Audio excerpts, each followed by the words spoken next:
I have some friends who were unable to have children. They finally gave up and pursued adoption.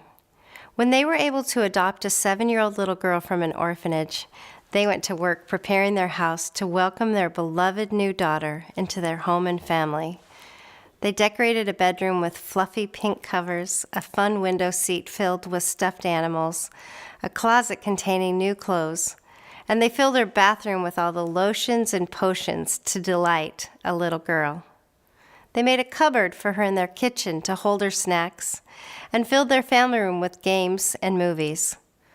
All the while they prepared their house, they dreamed of the wonderful times they would experience sharing their day at the dinner table, playing together in the family room, and tucking her into her comfortable bed.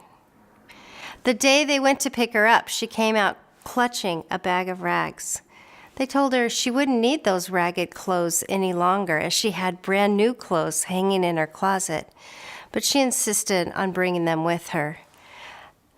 That night they cried with joy as they tucked her into bed and said their prayers. In the middle of the night, the mother woke up, unable to wait until morning to see her new child, so she tiptoed into the child's room. And to her dismay, she discovered she was missing. She frantically went to wake her husband. They searched the entire house. Finally, when they couldn't find her anywhere, they looked at one another and said, "Do you think she could be in our basement?" Their basement was an old cellar, and the stairs to it were crickety and uneven.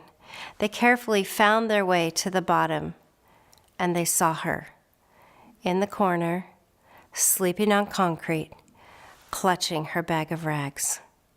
They woke her up and said, "You don't need to sleep here. You have a beautiful bedroom upstairs." So they took her back to bed and went to sleep.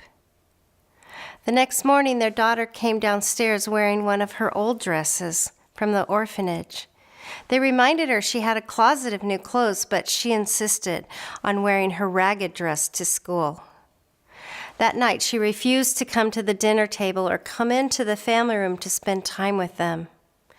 Night after night, they found their beloved daughter sleeping on concrete, clutching her bag of rags. Finally, they cried out in despair, "We've done everything, and we can't seem to help you understand. You're part of our family. We've planned for you, prepared a place for you in our home and our hearts.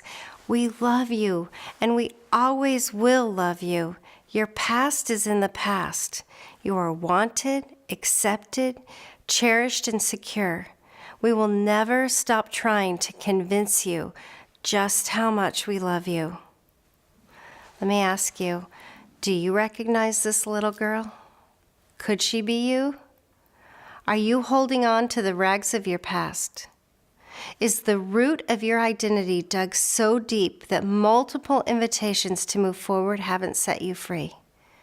What do you need to move out of the basement and into your heavenly family?